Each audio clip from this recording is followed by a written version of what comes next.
For the recording, welcome back. We are ACI Course 10, Class 6. It is September 18th, 2025.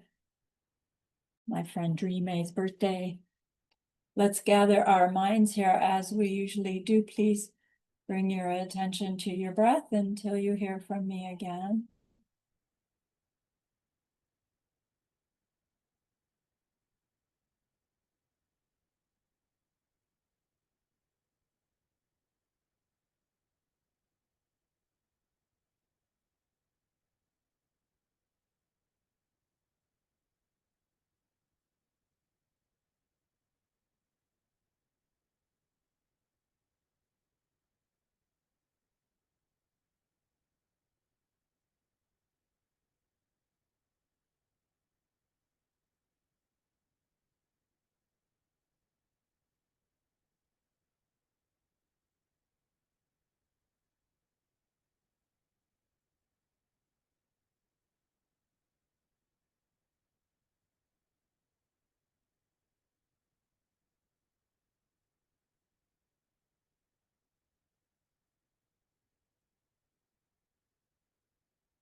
Now bring to mind that being who for you is a manifestation of ultimate love, ultimate compassion, ultimate wisdom.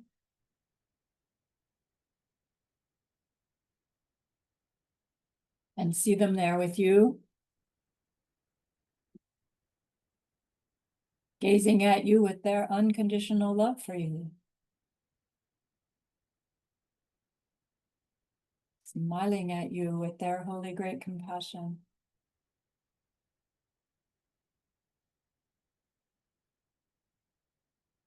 Their wisdom radiates from them.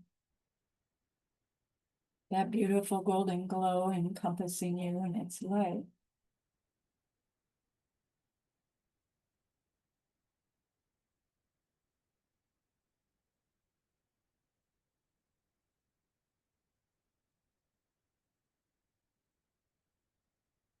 And then we hear them say,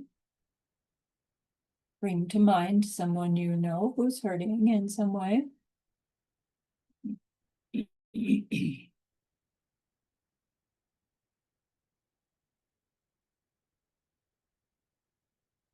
Feel how much you would like to be able to help them.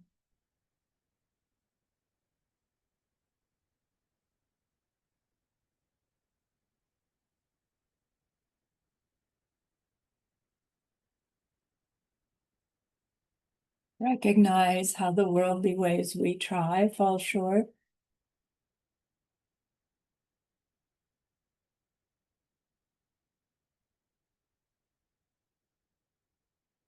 How wonderful it will be when we can also help them in some deep and ultimate way, a way through which they will go on to stop their distress forever.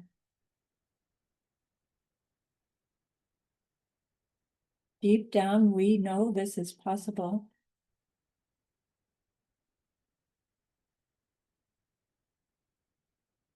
Learning more and more about karma and emptiness, we glimpse how it's possible.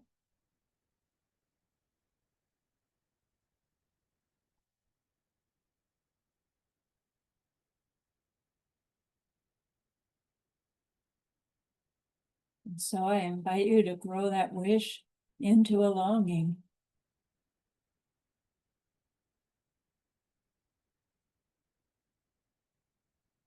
And that longing into an intention.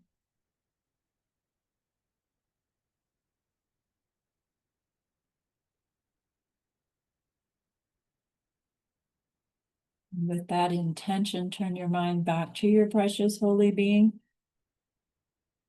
We know that they know what we need to know, what we need to learn yet, what we need to do yet, to become one who can help this other in this deep and ultimate way.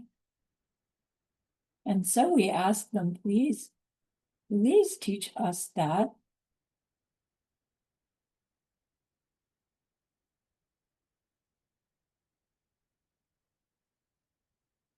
And they are so happy that we've asked. Of course they agree. Our gratitude arises. We want to offer them something exquisite. And so we think of the perfect world they are teaching us how to create. We imagine we can hold it in our hands, and we offer it to them, following it with our promise to practice what they teach us, using our refuge prayer to make our promise. Here is the great earth, filled with fragrant incense and covered with a blanket of flowers. Great mountain, 4 lands, wearing the jewel of the sun and the moon. In my mind, I make them the paradise of a Buddha and offer it all to you. By this deed, may every living being experience the pure world. Idam Guru Ratna Mandalakam Niryatayami. I go for refuge until I am enlightened to the Buddha, the Dharma, and the highest community.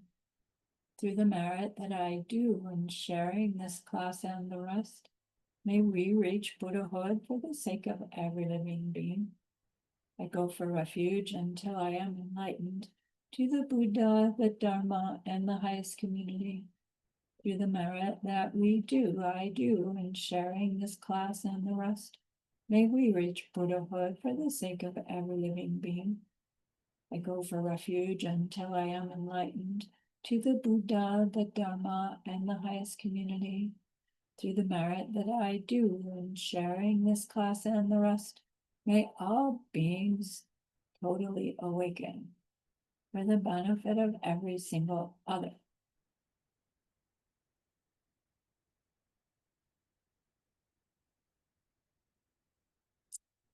Now, last class, we learned those 4 powers of purification. How to purify our past negative deeds. In this teaching, we learned the order as the power of destruction, meaning generating our regret. The power of the foundation, meaning revisiting our refuge in bodhicitta. The power of the antidote, establishing our makeup activity, the most powerful of which is emptiness, which means that in that list of antidotes, even when, there are 4 that aren't talking about emptiness at all, we want to apply our understanding of emptiness and karma to what the antidote activity actually is, of course.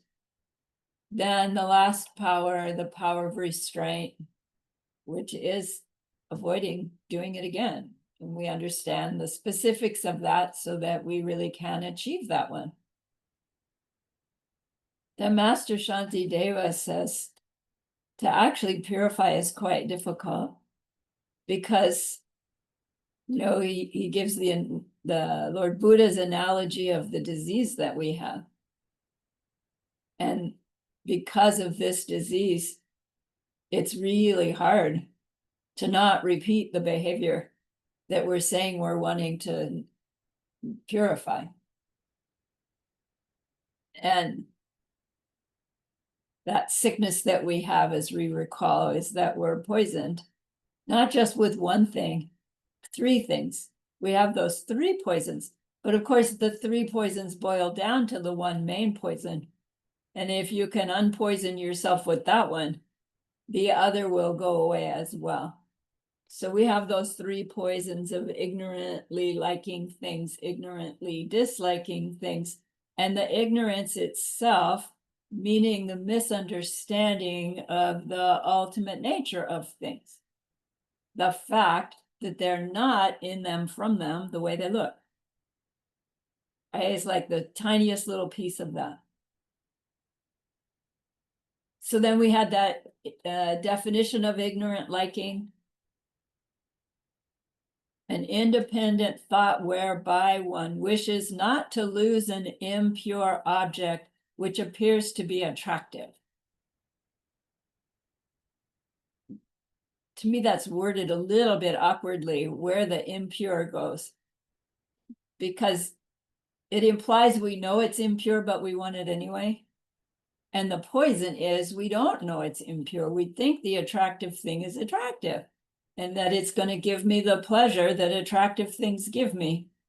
And it's only later that I find out, oh no, that didn't give me the pleasure I expected, or it didn't last, or whatever.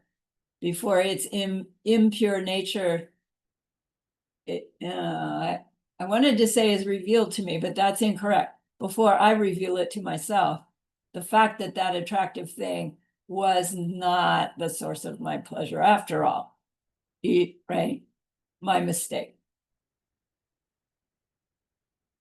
As long as we have the misunderstanding poison running through us, we can't get that. We can't make that connection. So we study, we contemplate, we meditate.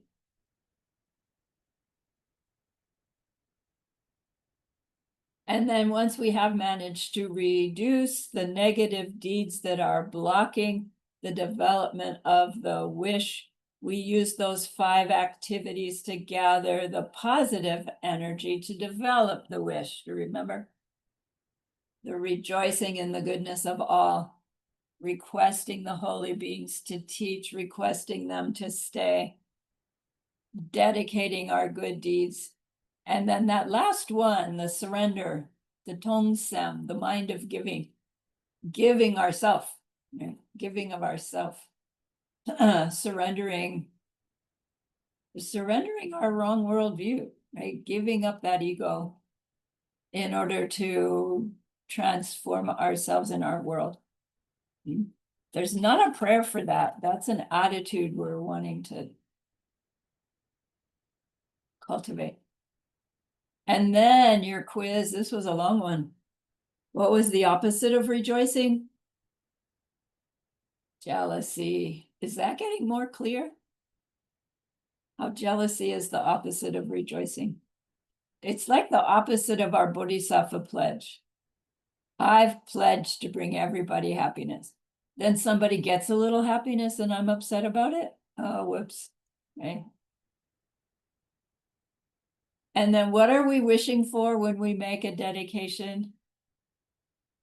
We aren't really wishing for anything. We're taking something good and we're sending it in a direction. We're giving it to something, to somebody in the future, knowing that by giving it away, it has to come back. So the answer would be, we're wishing that our good deeds ripen into our own full enlightenment so that we can become the doctor, the medicine, the cure, the food and drink, the cow of plenty, right? For all the world. I love those verses in Master Shantideva. All right. So this class, we're still studying that 3rd chapter, Acquiring the Wish. And we've been going through the steps necessary to attain the wish. To do so, we needed to get rid of the obstacles to our very purification of what's blocking our wish. And so we did those preliminaries, the refuge, the prostrations, the making offerings, so that our purification can be effective. And then as our purification is effective, we collect that good energy of those 5 other practices, and altogether it becomes our 7 steps meditation preliminaries, so that it's built into our day to do these things, even if we don't remember that we're doing them and that's why we're doing them. If we just do what we've pledged to ourselves to do each day, we're doing all of this, on some level. typically the preliminaries to meditation are just that, preliminaries, and then you do your day's meditation practice. But you can also do the preliminaries to meditation as your meditation practice. And that comes to us in that practice called the Ganden Lagyama, the 1,000 Angels of Bliss practice, right? Soon to be a tree retreat coming to you, right? And Lake Chapala, in between Christmas and after New Year's coming up, yeah, to learn this practice. There is also a meditation, emptiness meditation practice in that practice, but you spend more time on the actual purification work, and you have mantra that you work with in that when you use these 7 steps as a practice. Either way, it's important to learn to go from them one to the next, to the next, to the next, so that we don't have to, stop and look at our paper to remember what comes next, or that we don't get stalled out on one. That happens to me from time to time. It's like I'm going through them nicely, and then I get on one, and I don't know, I go off on a tangent, and it's like, wait, come back. Get back on that train of the preliminaries so that you can get where you're wanting to go. So all of that is designed to be helping us grow our bodhicitta, our wish to reach total enlightenment for the sake of all sentient beings. We are growing those words into a greater heartfelt meaning, and we're growing that heartfelt meaning into a tool that helps us choose our behaviors more conscientiously, and we're using that mindfulness to choose our behaviors conscientiously in order to grow our goodness, so that our intellectual understanding of emptiness deepens as a result of the goodness, and growing that to the direct perception experience, in which case we keep doing the 7 limbs, right? And the purification and the generating goodness to move us through the Bodhisattva bhumis.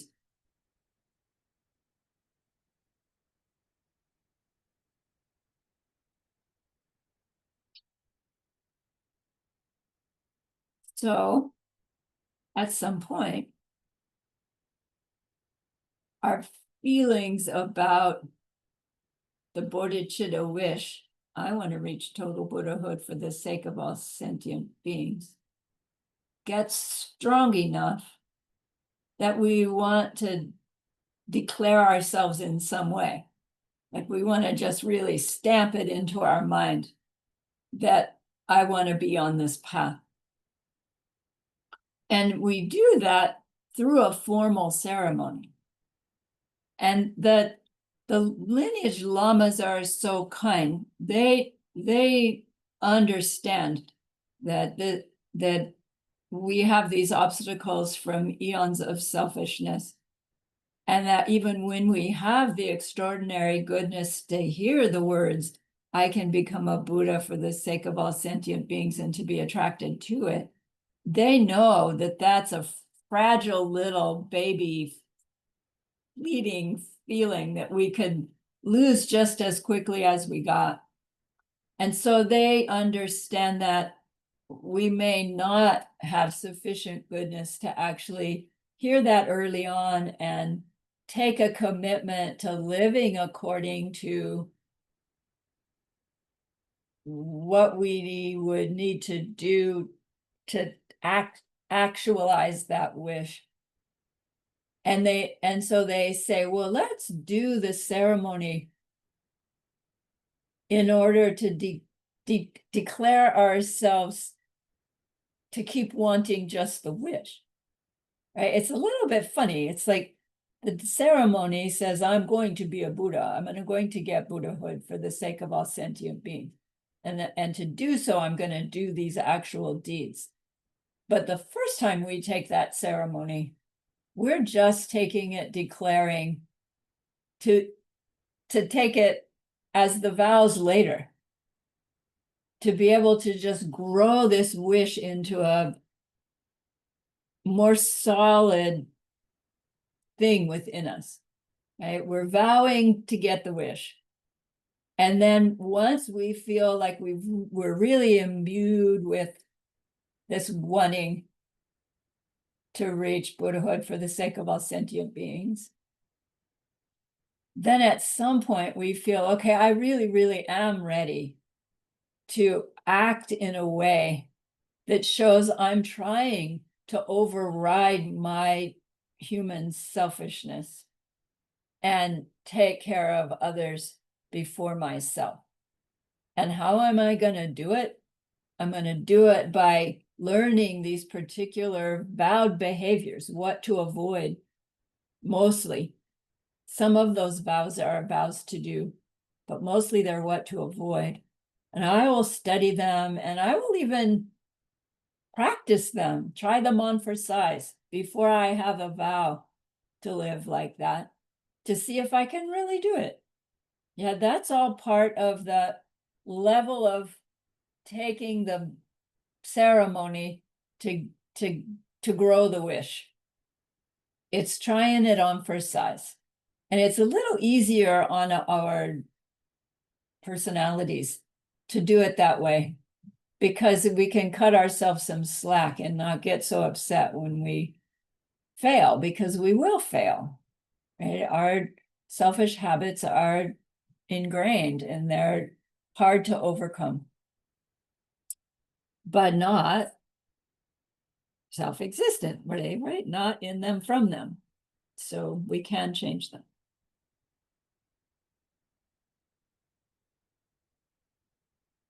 So typically we would, in our career, take our Bodhisattva vows ceremony twice. The first time to declare ourselves on the path to the wish, and the second one to declare ourselves on the path to Buddhahood by way of these behaviors. And nobody knows really but you whether you're taking the ceremony for the wish or the ceremony for the action, because it's the same ceremony. And I mean, technically you've probably told the ceremony giver what you're doing, but that isn't even absolutely necessary. All right.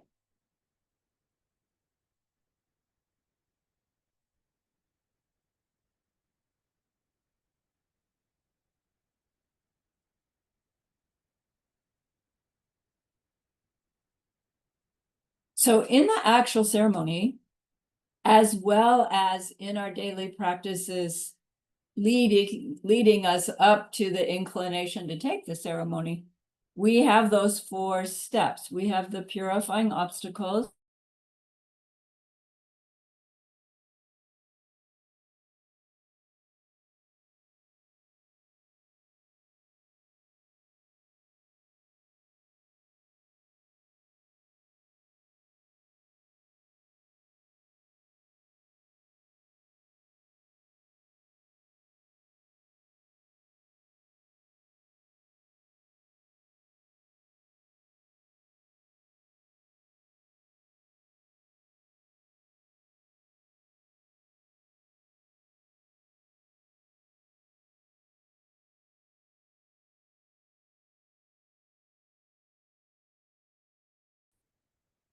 add to the seeds. I know I'm the host now. Okay. Add to the seeds that we planted when we took the ceremony by repeating the verses from the ceremony, but they get a little bit of a twist because, anyway, we'll see. And then the 4th factor is doing the taking joy. So at the end of the ceremony, there's built into it the taking joy. And then the idea is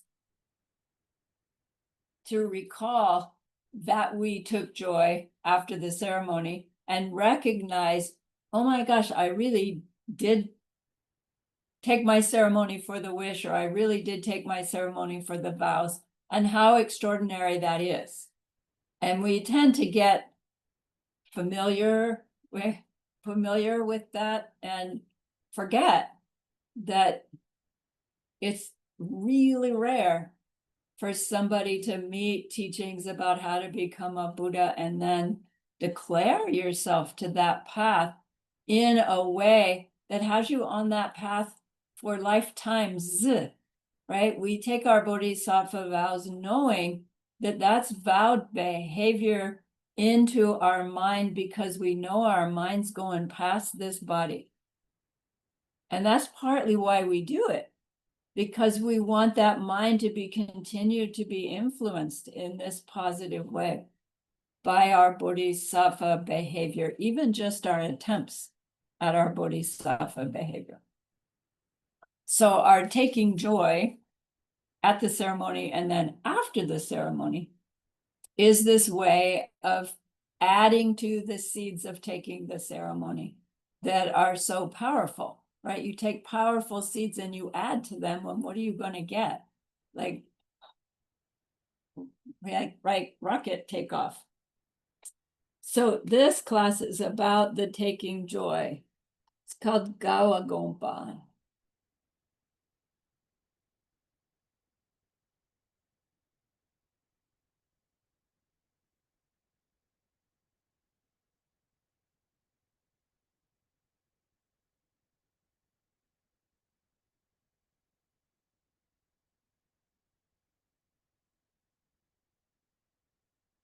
There's the arrow thing.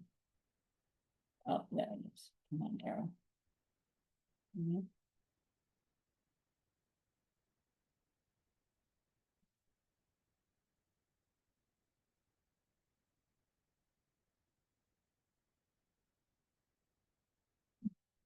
Come on, arrow, hold still. There we go. All right. Goa means joy. Gompa means meditation. Joy meditation. But here it's the Gompa as in getting used to, not sitting in meditation on joy.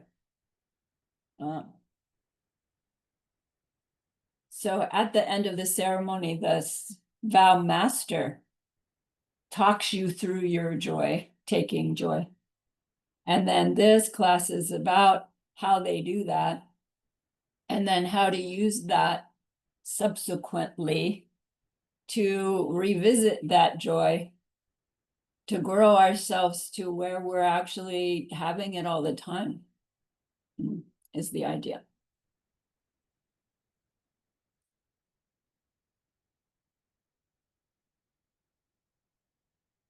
The taking joy at the end of the ceremony is the completion part. Do you remember in your 4 steps, you get the tartuk, the completion? That's, yeah, I finished it. I did it. I'm glad I did it. I'd do it again. To whatever deed we've just done, it solidifies the seed, they say. So for taking our Bodhisattva vows, like, yay, right? I did it. I'm glad I did it. I'd do it again if I have to, and we will. That's the Gawa Gompa.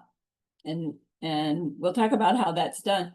And then in learning how it's done in this ceremony, right, the implication is, oh, these are how I do it in life as well. Not using the exact verses necessarily, but the idea. So there are 2 parts to being happy about something we've done, like 2 parts about this taking joy. One is being happy for ourself, like something about ourself. In this case, it's like, wow, I really am on my path. Like I've seen myself declare myself as trying to be a bodhisattva. Yay. Yeah. Then being happy for making others happy. And that one's a little bit iffy in my mind. Like, how is my taking vows making anybody happy? And it's like, well, the people who are there watching the ceremony, they're happy to see me do it, or they wouldn't be there at the ceremony.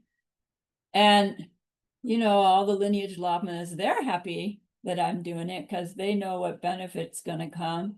And, maybe if I have family that are encouraging me, they're happy. But like the rest of the world, they don't know anything about it. How's it going to make them happy? How's it making them happy now?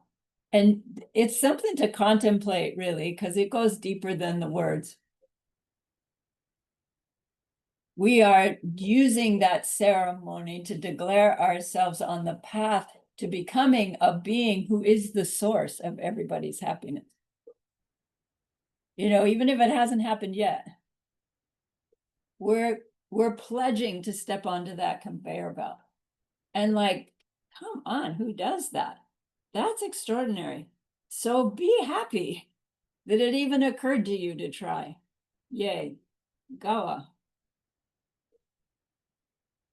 So there are 3 steps to gathering this kind of happiness for ourselves.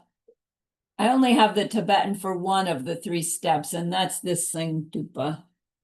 Seng is another word for heart, and Dupa means to uplift. So Seng Dupa is the step of uplifting our heart. This uplift that comes from having made this commitment to help all other beings for the rest of our lifetimes until every being is a being who is using all of their lifetimes to help all beings use their lifetimes. Right? I can't ever stop saying it, but the end result is everybody a wisdom happy being, helping everybody else be a wisdom happy being, forever, whatever that means. And what a great thing that is. Even just to wish it, let alone be willing to act on it. So there are four parts to uplifting our hearts in this way. And there's a verse in the ceremony that the Lama says, repeat after me, right? And we just blah, blah, blah. And we don't really have the time to stop and feel it. So it's kind of fun, helpful that from ACI course 7, we learned the ceremony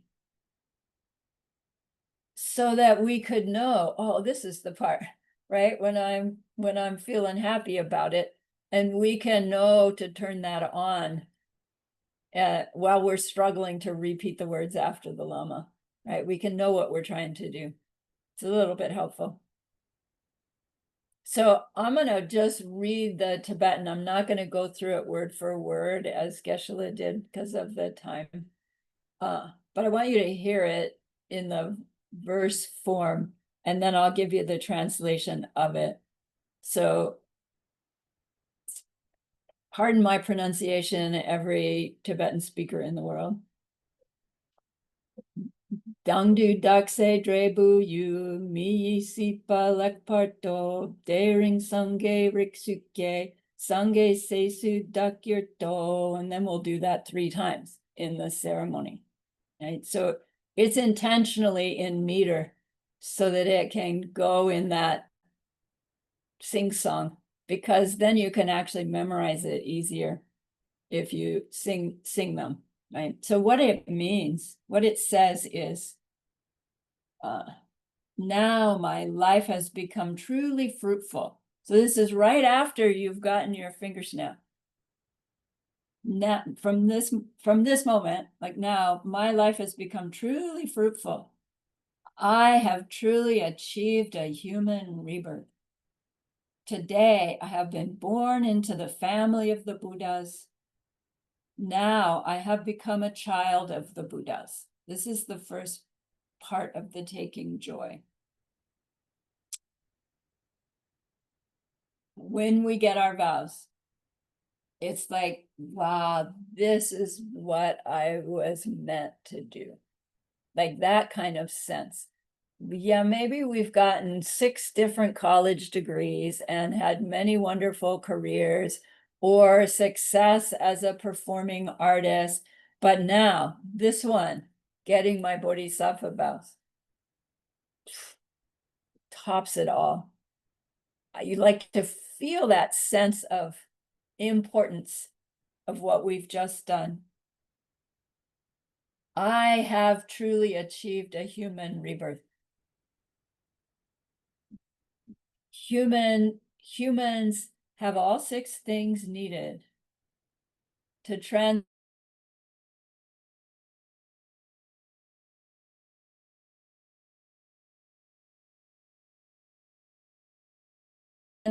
in that lifetime. Every human does, but not every human to step onto the path, right? Or to carry on through the path. Have I frozen? No, I'm moving. Are you okay? Are you moving? Somebody move. Okay, good. Thanks. So it's like this is saying, yeah, now I'm on the right career path. Right? It's what my humanness was meant to do. Like, and technically every humanness I've ever had, which, I don't know, but now I've truly achieved a human rebirth. Today I've been born into the family of the Buddhas, meaning like we are beyond special. We're special because we have Bodhisattva vows. We are special because we did what we need to do before, past lives, to be on a path that's interested in Bodhisattva vows. All along the way, omniscient beings are aware of who we are, right? We exist, so they know. They're aware of us. But when we take Bodhisattva vows, formally declare ourselves to be reaching Buddhahood someday, like it's suddenly they've adopted us. It's like they had adopted us and somebody says, here, here she is. We become, we move in with them. Let's put it like that. So, suppose you had family far away, but you never really known them. Maybe you've known about them. But now once we have our Bodhisattva vows, it's like, okay, you go live there. Not that we're living in Buddha paradise. I don't mean that, although it could be. But meaning suddenly they know us more directly. It's like you've got to get it right. Words fail. Because yeah, they've always known us, but now we're with them.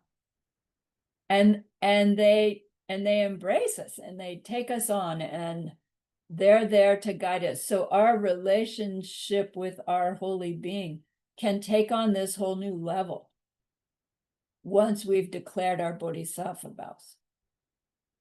It's like we turn on or something for them.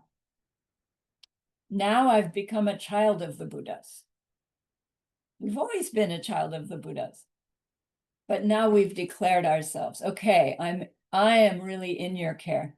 An infant relies on parent, like for everything. And then we grow up and we get independent, as we're supposed to do. A brand new baby Bodhisattva wants to continue to be totally dependent on those Buddha guides. And they won't fail us because we're their baby, right? Oh, running, right? So it's a rejoicable to have taken our Bodhisattva vows. Now we are one of the family. So it goes on, the verse goes on, and I don't have the Tibetan for the rest of it in this class. Geshe didn't give it to us.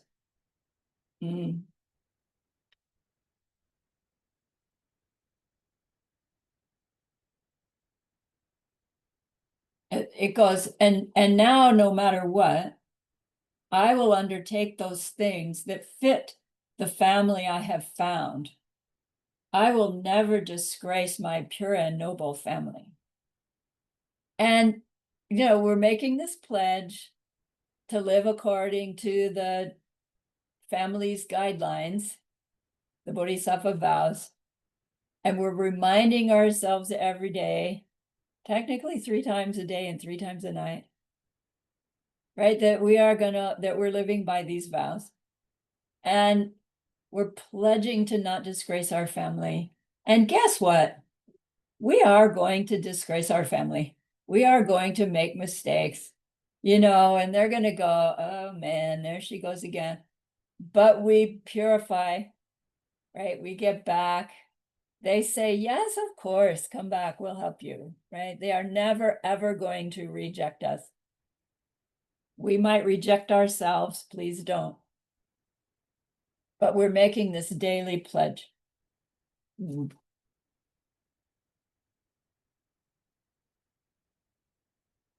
We've planted something, we've had planted something inside our minds through which we will sooner or later become a fully enlightened being.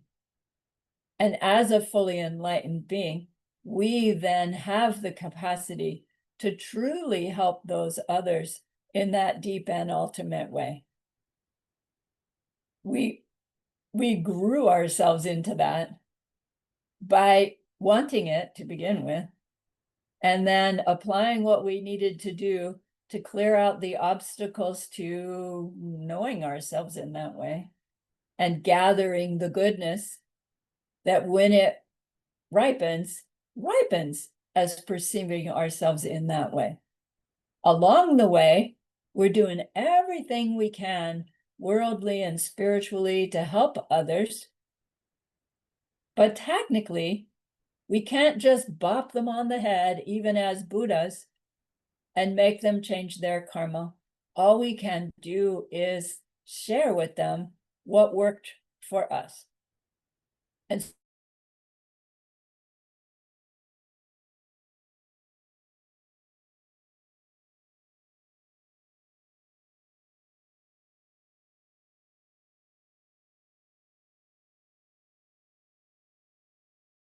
what we need to do and be in order to influence them. There goes my internet again. I'm still moving. So we're reminding ourselves that this step of taking our Bodhisattva vows is a major step onto a new escalator. And then it's our task, of course, to do what we need to do to keep us on that escalator.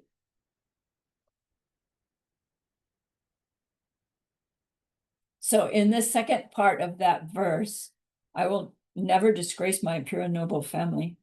We are determining to keep our wish and our vows, as well as we can, to keep them fresh in our mind, to have them be our guidelines for behavior choices, right? Our ethical mindfulness is guided by our refuge advices, our lifetime lay vows, ordained vows if you have them, and Bodhisattva vows, and someday the higher vows.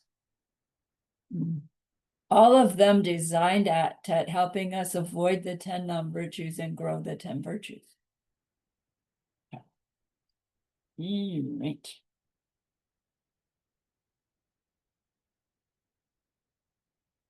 So keeping our vows is a matter of attending to actions of our bodies, actions of our speech, actions of our thoughts. And if you want to separate thoughts from mind, actions of our mind as well, although we really don't have any kind of control over mind, we don't have any control over those others either. So as we're growing our control, seemingly growing our control over our physical actions, which are the most gross, and our speech actions, It means we're controlling or having some kind of ability to manage our thoughts, because our thoughts precede all of that. And then it becomes thought at much more and more subtle levels, right? We do actions impelled by a thought, even though the thought is not, now I think I will cough in that person's face. You know, it just happens. But it is preceded by a movement of the mind to not avoid coughing in the person's face, right? Just being on automatic pilot. Yeah, gads, I've got a cough. I can't control it, and you cough. So our mindfulness, which we cultivate in meditation, gets stronger and stronger outside of meditation, and we turn that mindfulness onto the keeping of our vows. That's how the whole system works. All right. The third factor in being happy for ourselves is thinking of the rarity of what we just did, getting our vows, and then afterwards, in trying to keep up the power of that rejoicing, remembering the rarity of what we did, the rarity of being a person with vowed morality. You know, and we don't tell people, I'm a person with vowed morality. So other people are not telling me, but I'm assuming that anybody I have not told about my having vows assumes or doesn't know anything about vows. So assumes, like, doesn't even have the thought, I assume you don't have vows because you don't even think of it, right? And then that means I'm thinking about them in the same way. And technically, I don't know, maybe everybody has vows. Right? And I don't know about them in the same way they don't know about me. But I do know about me, and I know about some of you, right? And I know about a whole bunch of other people that I know have vows of various levels. And I know a whole lot more people that I don't know that they have vows. So it's like, wow, of the ones I do know they have vows, there's so few compared to the ones I don't think have vows. The point is how rare and extraordinary it is to be in a tradition that talks about ethical behavior with such a priority, and to have people interested in it. If you're interested in a tradition that teaches ethics, you are special and amazing, because most modern Americans are all about, you know, violence and competitiveness as entertainment. And then to all of a sudden go, I don't think I like that so much anymore. Yeah, special. Be happy about that. Our tendency might be, oh, what's wrong with me? You know, I can't enjoy usual human things. And it's like this teaching says, no, be happy about that. You are special. Strange, rare, and peculiar, says homeopathics, but in a good way.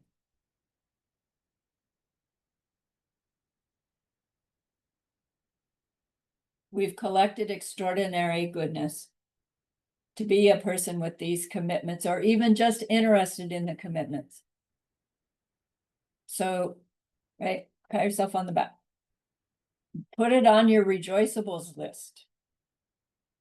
I'm attracted to bodhicitta. I have my bodhisattva vows. Yay. I know people who have bodhisattva vows. Yay. Right? All of that. Why are the vows so important? Because through them, we have behavior choices that make us into a being who can help others finally get free of their suffering. But wait, I have to become a total Buddha before I can even start doing that. Like, that's going to take so long. That's depressing. That doesn't make me happy. That makes me like, oh man, everybody has to wait. until I actually achieve it before I can help them? What's wrong with that logic? How do I become a Buddha? By trying to help them. Is it going to help them? Maybe, maybe not. Right? It might, even before we're Buddha. We're turning our less and less selfish behavior onto others for our own benefit, our own Buddhahood, but we only want our own Buddhahood so that we can teach them how to turn their selfish behavior onto others' benefit for their benefit, their Buddhahood benefit, right? This upward spiral. So there are 5 ways that our wish has the power to remove suffering. Now here they are saying even just the wish for the wish starts these processes, but the wish turns into that taking the vows, and the taking the vows turns into the heart opening wish, and somewhere along the way, the keeping the vows gathers the goodness that our wish turns in the direct perception of emptiness version of the wish. And when we have emptiness directly, wisdom with the heart opening heart experience, now we're on that conveyor belt to the full-on Buddhahood. And while we're on the conveyor belt, we are more and more able to help beings in more and more subtle ways through which the influence on them will be to get them started on their own path to the end of all their suffering. So although these 5 sound like, oh, you just get the wish and bonk somebody's on the head and these things go away, it's not like that, obviously, but the process that we use applying our wish ends up with these 5 ways that we end the suffering of all beings. So here they are, these 5. 1, 2, 3, 4, 5. Drowe chidak jompa, owe jompa, ne jompa, chir dunyal jompa, and keper nensum ki dunyal jompa. Jompa means to destroy. So drowe chidak. Chidak is the word for the Lord of Death. You know, in the wheel of life, it's been held up by that monster whose feet are not on the ground, if you've noticed. He's just hanging out in space. That Lord of Death is holding on to the wheel of life. Like he's just waiting for you to get around to the part of the wheel of life where he gets to swallow you whole, right? And then it all starts again. So Lord of Death, it's not a being, it's not a thing. It's the fact that the karma for this life is wearing out from the instant that it started, and that those seeds are going to wear out. And the process of those seeds wearing out are aging, illness, or death, or illness, aging, and death, or just plain dead, right? You don't have to get sick, you don't have to get old. You just run out of your seeds and you're done. And that process is as if we're getting gobbled up by some horrible monster. It's so awful. Drowe means beings. So Drowe Chidak Jompa means beings, Lord of Death, destroy. Like that's not an English sentence. What it's saying is that with Bodhisattva, we will destroy the Lord of Death for other beings. It's like, wait, I can't do that for other beings. Right, not from a normal poisoned state of mind, but from a bodhicitta point of mind, a Buddha bodhicitta. To reach our own Buddhahood, we have in fact destroyed the Lord of Death for all beings. They just don't see it like that yet.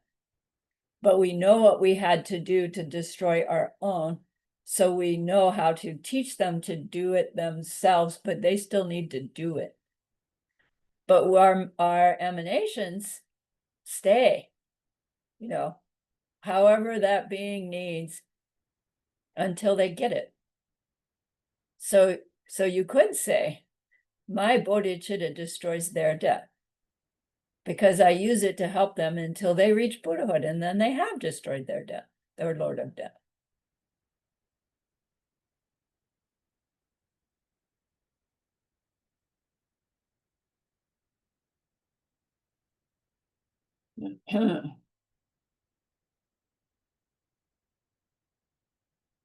In our wish, I want to reach total Buddhahood for the sake of all sentient beings.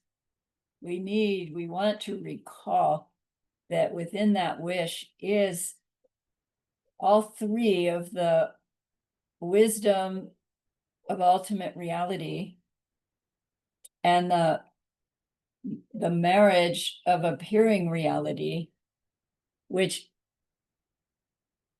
the suffering is all unnecessary, having been made by that great mistake. And so at some point, our wisdom is strong enough that to just see suffering, our compassion is the instant reaction, because we know that all suffering is unnecessary. Like it was created and driven by a mistake. And if you just stop the mistake, that you stop the suffering. Maybe the circumstance goes on the same, but the suffering from the circumstance just stops. And when we get that, it's like to see any suffering, the compassion is just overwhelming, because it's just like, it's so unnecessary, right? And the compassion wants it to end. Love is the wanting to help. So two different feelings, but they're all built within that bodhicitta, my wish to reach total enlightenment for the sake of all sentient beings. Compassion, love, wisdom.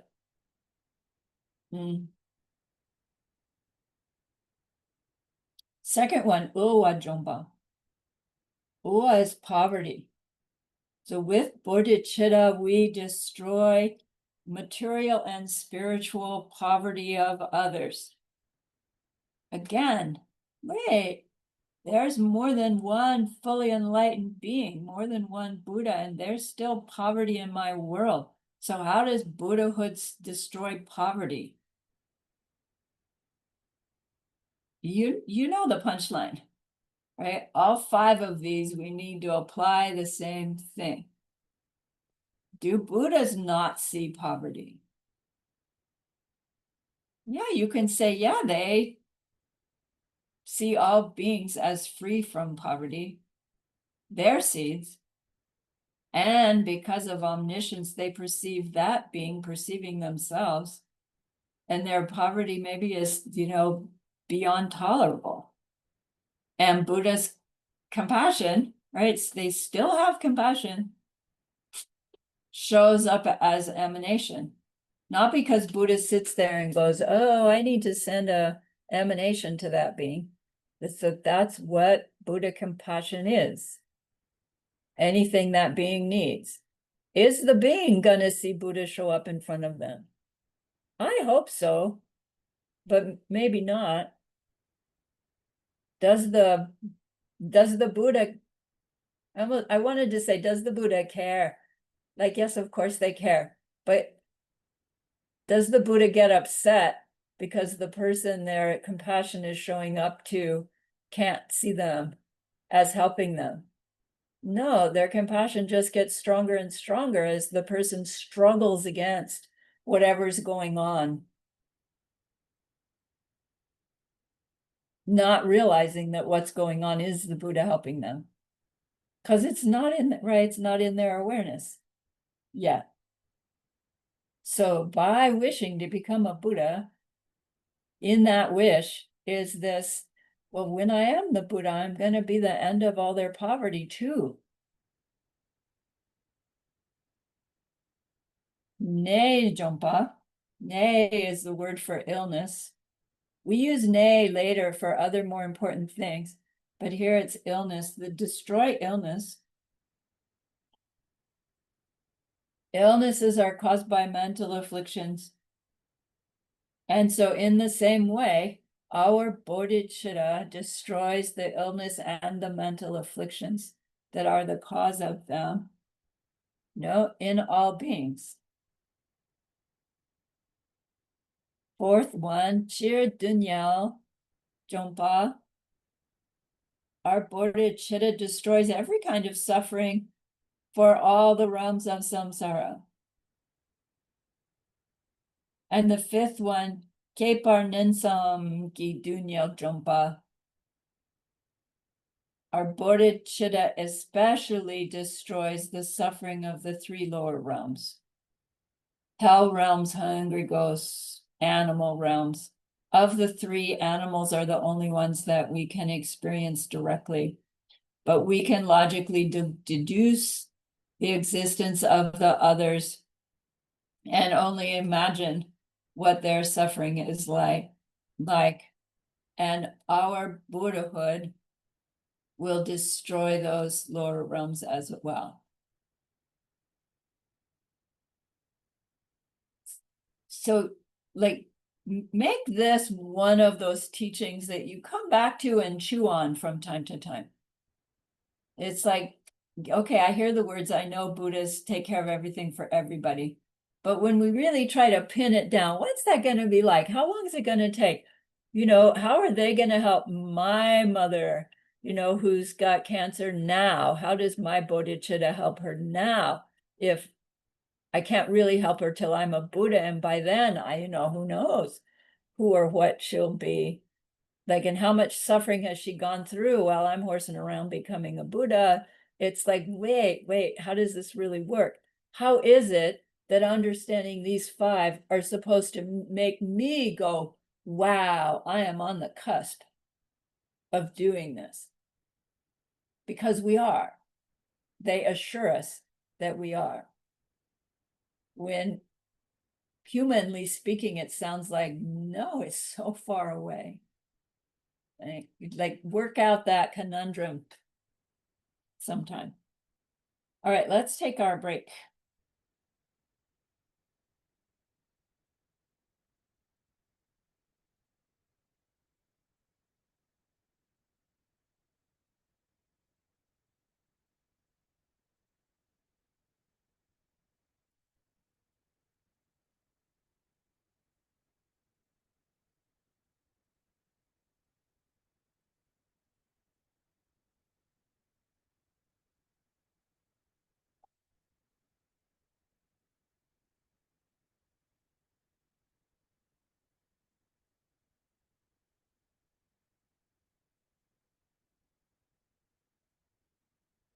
Can I ask something really quickly? Certainly. You said the Lord of Death's feet weren't on the ground; he's just floating in the air. Mhm. Is it the same way that sky flowers float in the air?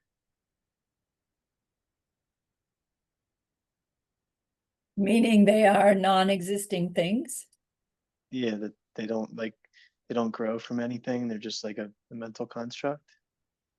right? Right. Oh, cool. And see how fleeting that creature is? Good job. Very cool. Thank Yeah. you. Nice I connect never heard that. that before.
No, are we back?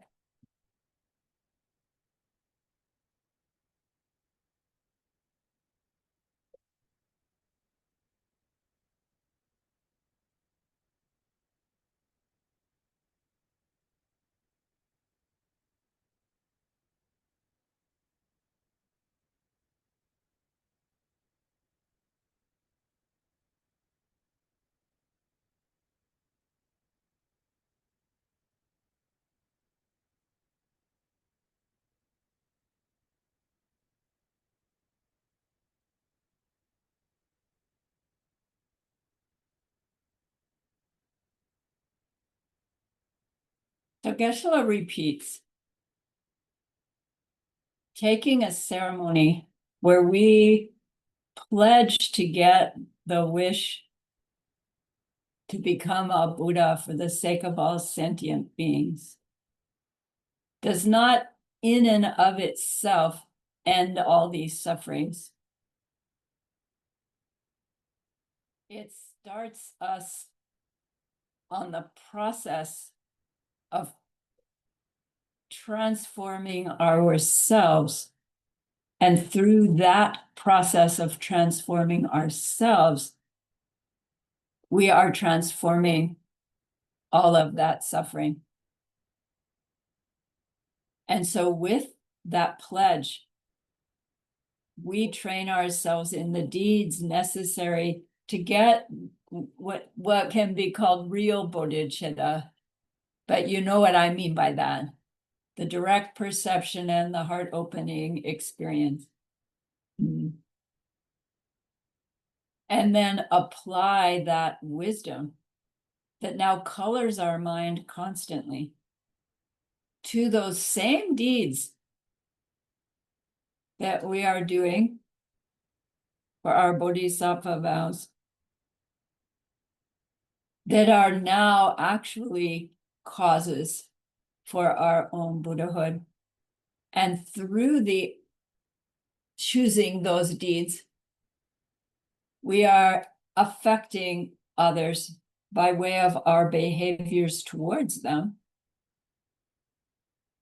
not taking the suffering away in the moment, but planting those seeds in our own mind that moves us along our own path towards our own total enlightenment, which makes us perfectly qualified to help and teach all of those others that we've already been trying to help.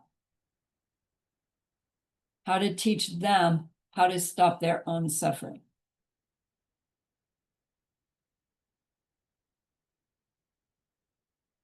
When we do eliminate all the suffering of others, it'll be because we've managed to eliminate the two causes for those sufferings.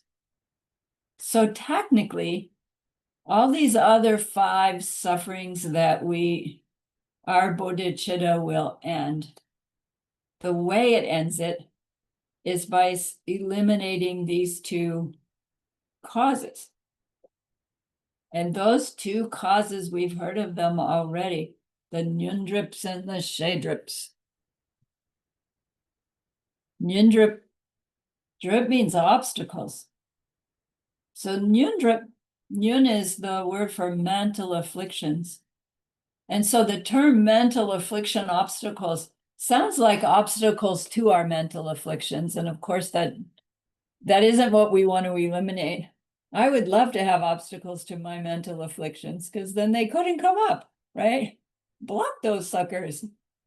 But the mental affliction obstacles are the mental afflictions themselves.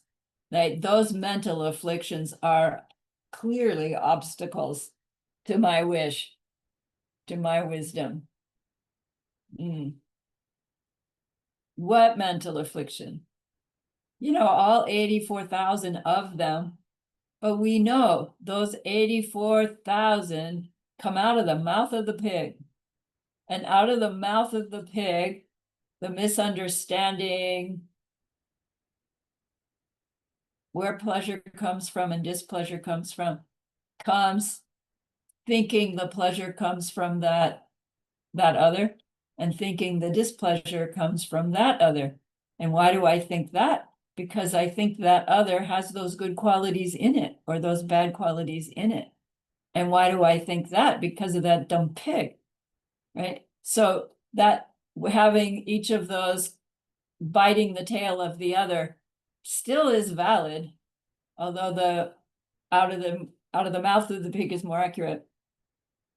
We see how those mental afflictions block our wisdom, and so block our ability to act from that level of compassion, through which we stop replanting our full-on selfishness that blocks our wisdom, that makes us keep being selfish, that blocks our wisdom, and we've got that downward cycle going. So when we have removed these mental affliction obstacles right down to the most deep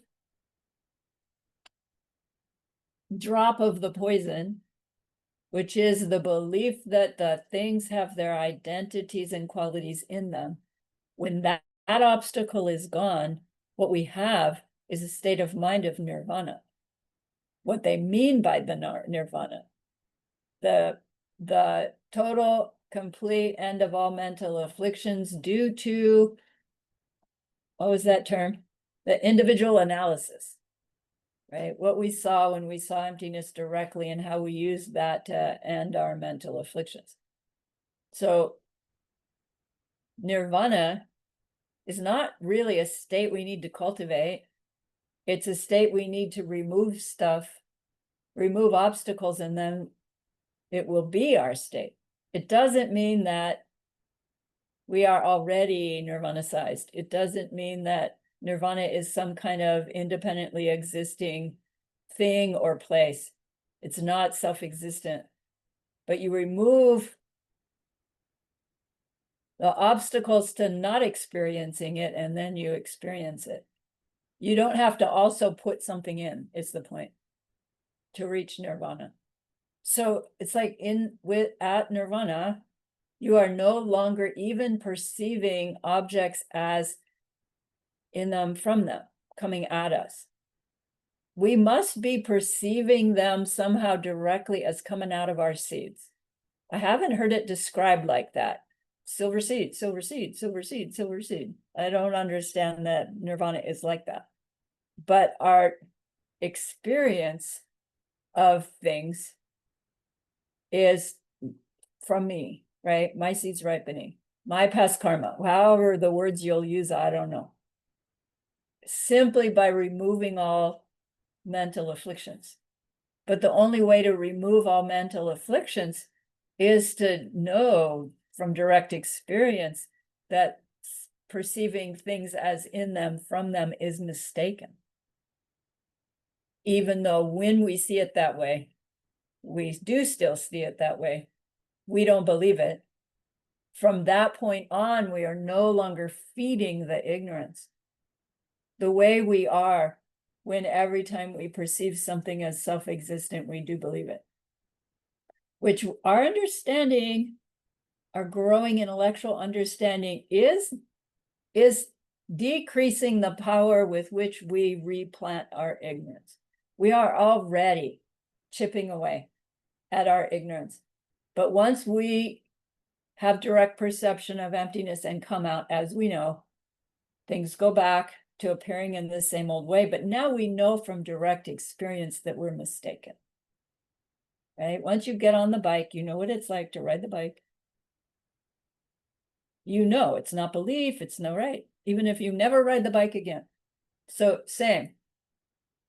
We stop replanting, and so stop feeding our ignorance after direct perception of emptiness. And so we are in the process of removing those mental afflictions.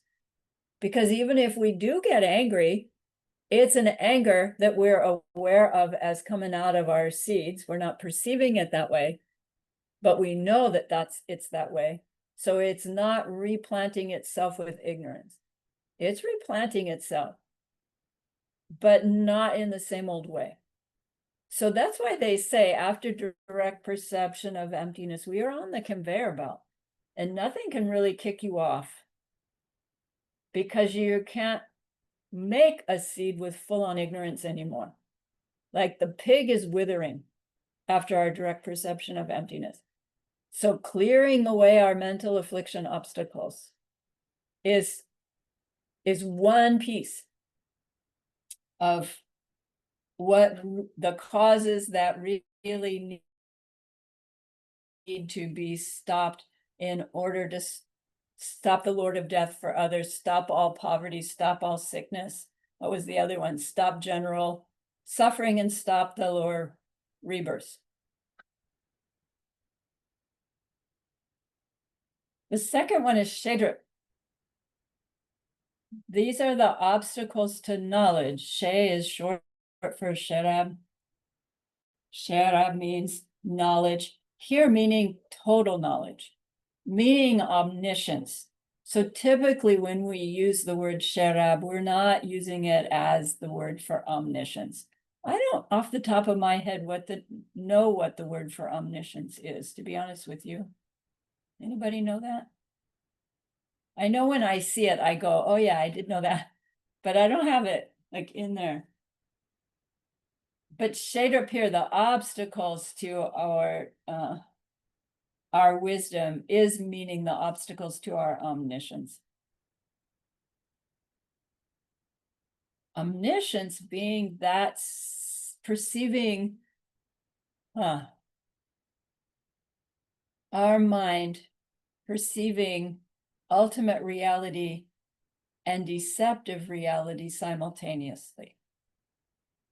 And it starts this big discussion, this debate. How can a Buddha perceive deceptive reality? They're perceiving everything directly. They're not deceived by anything. Is it right to say a Buddha perceives deceptive reality? Right? It's like, doesn't seem right. But does that mean they don't perceive an appearing reality? Because that's what deceptive reality means. It's like, here's deceptive reality, here's everything that we perceive, that we experience is deceptive reality. Why is it deceived? Because it's not really there? No, it's deceptive because it looks like its identity and qualities are in it when it's not really like that at all. But it doesn't mean it's not really there. The pen is really there, just not the pen that has its own identity and qualities. The pen that is there is the one that I perceive and the one that you perceive and the one that they perceive, and right? So which pen is it that's there? Right? That pen. So we call it deceptive reality. And as long as I'm perceiving it in the wrong way, for me, it is deceptive reality. And isn't an omniscient mind, could we say that omniscient mind is perceiving me from their seeds, which is pure being in paradise? And they're perceiving my mind perceiving me, which is suffering being in half a paradise, Roxana's lovely home in Mexico, perceiving a pen that has its own qualities, but at least has the quality of being able to be used to teach a class like this. Right? It's like the story keeps getting longer and longer instead of shorter and shorter, because now I forgot my train of thought completely. A Buddha perceives me perceiving reality in the wrong way. And Buddha perceives me directly doing that. So is Buddha perceiving deceptive reality? No, but they are perceiving an appearing reality according to their seeds and me according to my seeds. Well, isn't that part of their seeds too?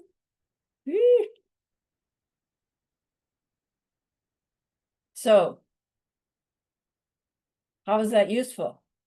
Instead of just confusing or interesting, we have obstacles to experiencing our own mind, experiencing ultimate reality and appearing reality simultaneously. There is no reason that we shouldn't experience that way. The only reason we don't is because we have these obstacles to omniscience. What are the obstacles to omniscience? They are all those little remnants of influence on our mind from every instant in which we believed that something, including me, had its own nature in it from it. Since beginningless time, we've been damaging those seeds. We've been trying hard to rip them out. And apparently they leave behind these little fragments, these little pieces of dust. You know, you can never dust your house completely, right? There's always little bits left. Apparently, same with our ignorance, these teeny little fragments.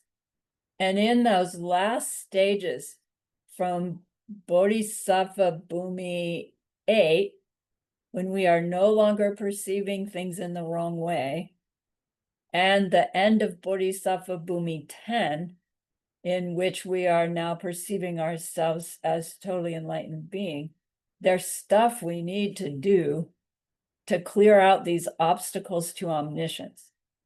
And when you get that last little piece of dust, I don't know what happens to it, gone, then you are omniscient, right? You are Buddha, you in Buddha paradise emanating.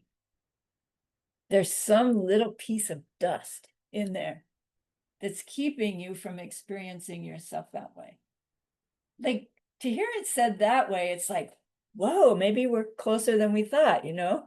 If it's just dust, just keep vacuuming. And that's exactly right. Right? How do we vacuum? Prepare the vacuum, refuge, prostrations, make offerings. Do the vacuuming, 4 powers, right? Be happy you vacuumed. And then do it again, and again, and again, and again, and again, and again. And it's like, I don't know, do Buddhas ever have to stop doing that? You know, they don't have to purify anymore, but maybe they just keep doing so out of habit. I don't know, because it's like you're going to be so ingrained. Refuge, bodhicitta, offerings, prostrations, probably you keep doing them. Do Buddhists keep doing the 6 perfections? Or once you're Buddha, you can quit it all and sit back and have a cigar. No, your Buddhahood is the start of your career, right? What career? Giving, moral discipline, not getting angry. But it's spontaneous and effortless and fun, joyous effort. Perpetuating it all because your compassion and love can't stand it, because every being that you see as a fully enlightened being, many of them see themselves as suffering beings. And it's like, you just want to go, come on, you know, would you get with the program?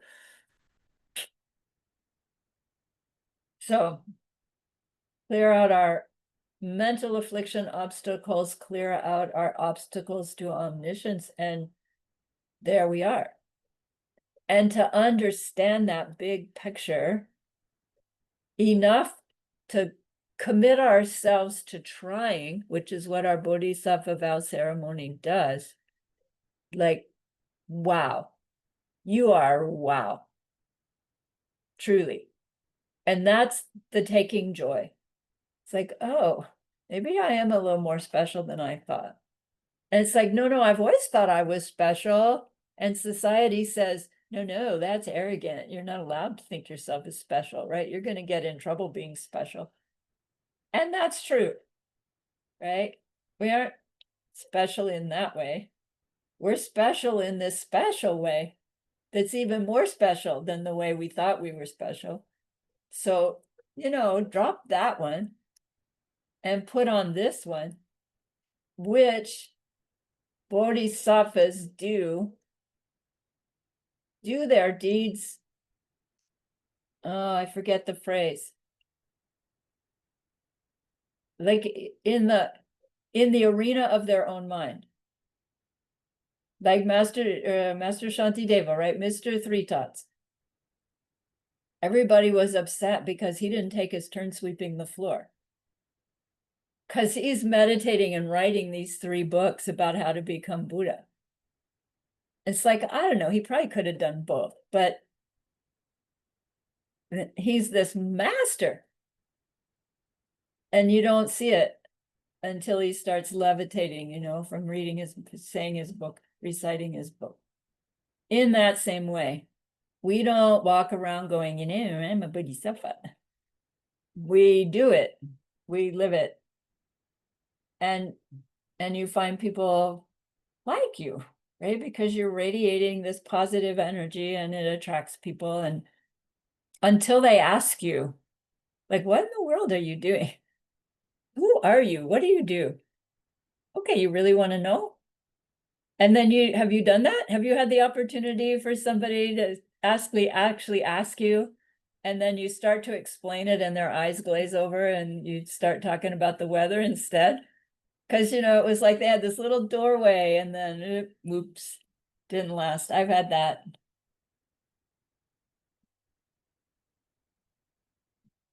Which means I did it. Yeah, so it's okay. Anyway.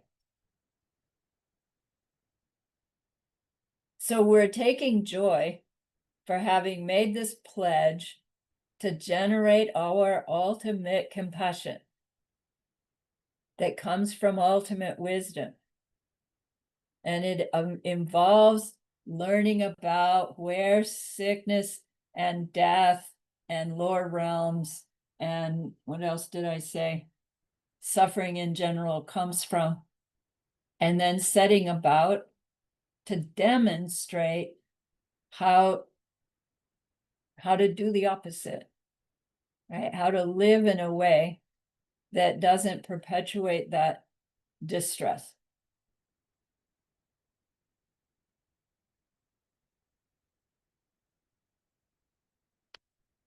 So this is what they mean by getting the essence out of our human life. I've finally been born as a real human, because this is what humans are built for. And so few actually get there with their human life. But the human life is the one that we can do this from. And then the highest way we get the essence of the life, right? Which is the first thing the Lama says when we take the relationship with the Lama in the Lamrim. Take the essence of your life. And then there are all these other steps. And when we finally get to this one, determining I'm going to grow this great compassion, this ultimate compassion. Ah, yes, right? Now we're on to taking the essence of our life. Okay. We get there by undertaking those necessary preliminaries, using them to grow the goodness so that we really can purify ourselves of the obstacles that block us from having the wish, gathering together all those factors that are conducive to our progress of getting the wish in an experience as a realization from all the deciding to live by it before we've had it as a realization. And then once we have it as a realization, we continue to cultivate it.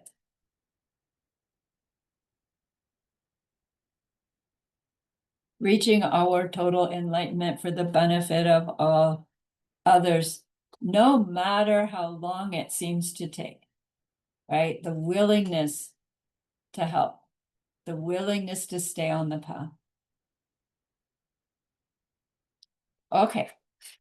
I'm actually done with class. I did have time to go through that verse word by word. I didn't know it.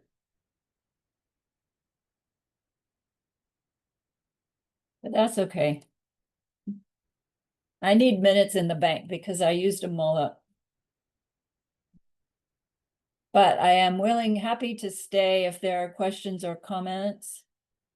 And I'm also happy to let you go to bed early or back to bed. I'm going to stop the share. Whoopsie. It's not stop share. That's stop share. All right, everybody good? Then let's dedicate. Remember that being we wanted to be able to help.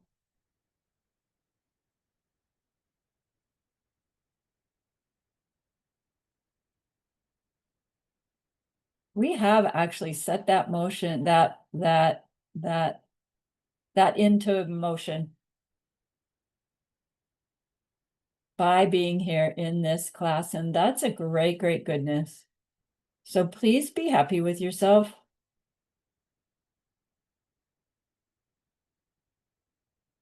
And think of this goodness like a beautiful glowing gemstone that you can hold in your hands.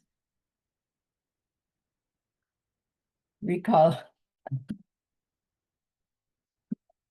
Sorry. Recall your own precious holy being. See how happy they are with you.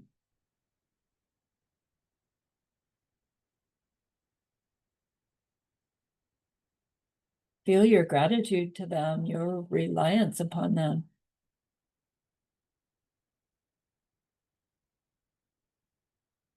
Ask them to please stay close, to continue to guide you, help you, inspire you. And then offer them this gemstone of goodness. See them accept it and bless it. And then carry it with them right back into your heart. See them there, feel them there. Their love, their compassion, their wisdom.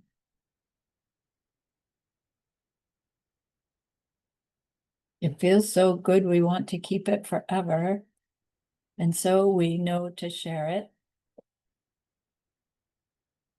By the power of the goodness that we've just done, may all beings complete the collection of merit and wisdom, and thus gain the two ultimate bodies that merit and wisdom make.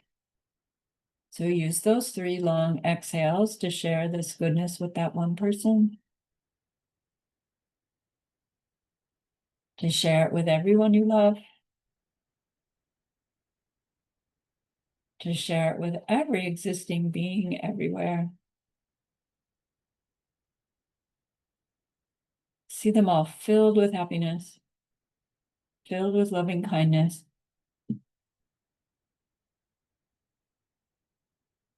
And may it be so.